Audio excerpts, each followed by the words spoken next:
welcome to the spoiler-filled deep dive discussion video of 2012's ATM. If you haven't seen this movie yet, this will be chock full of spoilers because I have some rants to go on and I'm going to let loose while I do it.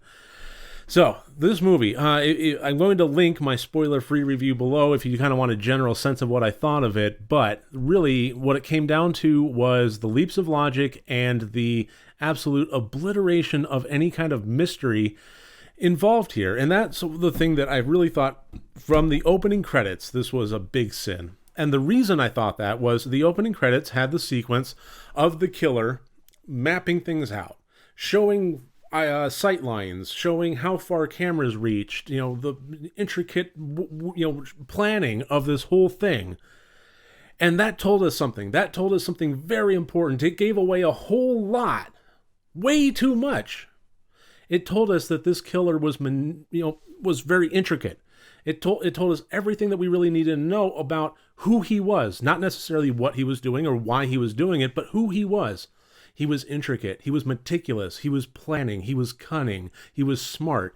And here's the thing that does, is it takes the movie and it says, we're going to have this really intelligent, planning, conniving character go up against these victims, and in turn, what we're also doing is having the filmmakers play a cat and mouse game with the audience. Can you figure out what's going on? Can you figure out who he is and why he's doing it?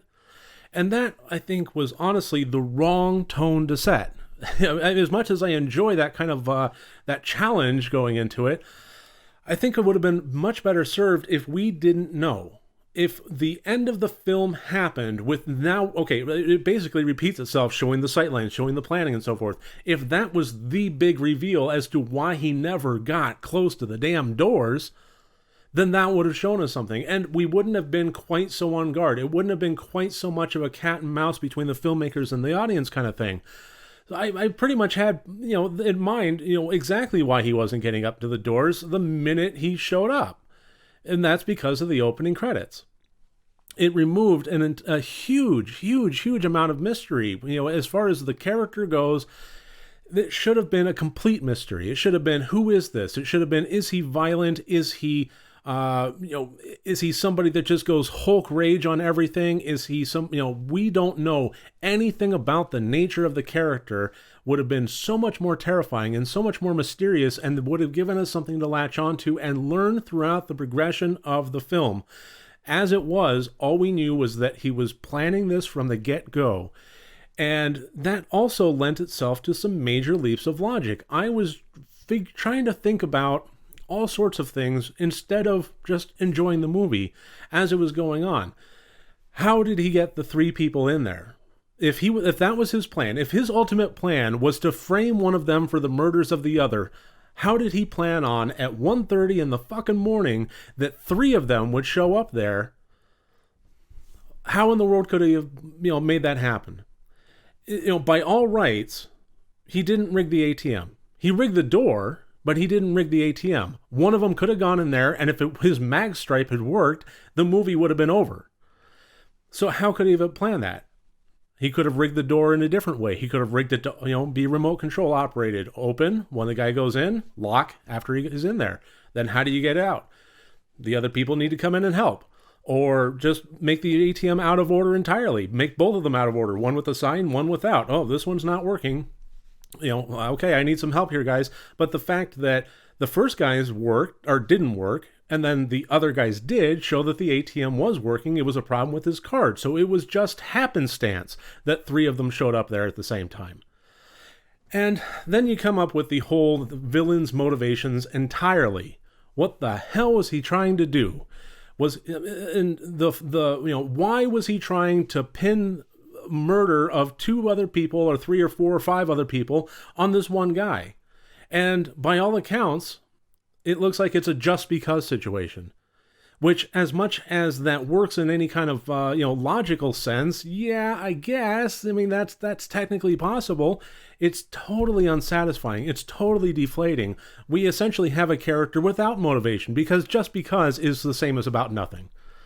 He has no motivation aside from just because.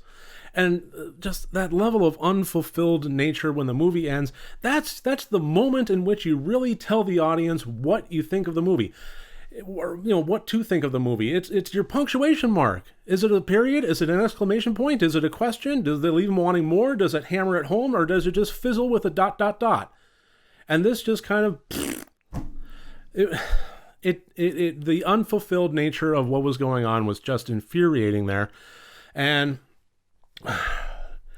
as far as what he was trying to do, let's forget about why, let's just focus on what, that could have been torn apart so easily. Okay, we have this guy, he's in custody. The entirety of the prosecution's case of trying to nail this guy for the murder of so many victims would have fallen apart with one question, and it's guaranteed this question would come up because it's this guy's only defense, and that's the truth. The question is, was there an outside assailant? And yes, there was. It's easy to prove, or at the very least, to show and have a modicum of doubt, reasonable doubt, in the prosecution's case against this guy. Because even if the guy didn't show up on camera, he knew where to stand. Then who put the fucking cars against the door? Who rammed the car into the ATM after butting the other car up against the doors, which was visible from the camera? The guy was inside. How in the fuck did he put the car there? So who it was doesn't really matter. The only question that the defense is going to ask the jury is, was there an outside assailant? He was inside, the car got pushed up against there, done.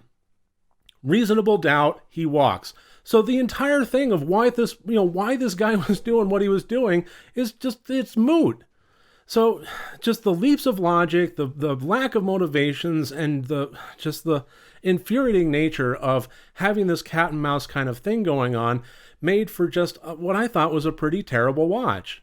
And it could have been solved, a lot of this, by not having the planning in the introductory credits. If the nature of the villain's motivations and the nature of who he was in question during the entirety of the movie, and then revealed at the end that this was meticulously planned, and it was plan 1 of 150 that he has in a file cabinet somewhere, then that would have been mystery, big reveal, as opposed to 90% reveal, who cares, 10% fizzled out. And that's ultimately what the movie was. So, aside from giving the other guy motivations, which, there's a whole host of other things that could have happened. It could have been that the Josh Peck's character, he could have been working in cahoots with the guy. And that's ultimately why they came to the ATM. That's ultimately why his card failed and they all showed up in there. So, it could have been the Corey character's father or something like that, David might have ruined his life at some point, inadvertently done something in his past to have him jailed, and now he's working with his son to get revenge upon this guy. I don't know. There's a lot of things that could have gone on, but honestly, I was thinking that having the Corey character in cahoots would have made the most logical sense in terms of all of these coincidences having an explanation. And then they threw that out the window. It was an opportunity missed there. But regardless, what I want at this point is to find out what you think. If you've watched this movie, if you're watching this discussion and this review, I want a discussion. If you're watching this deep dive here and you have something to weigh in on it, I would love to hear from you. I would love to have a discussion. If you like this movie and you disagree with a lot of what I'm saying, I would love to hear that too. And I would love to respond and have a very, genteel, heartfelt discussion about this.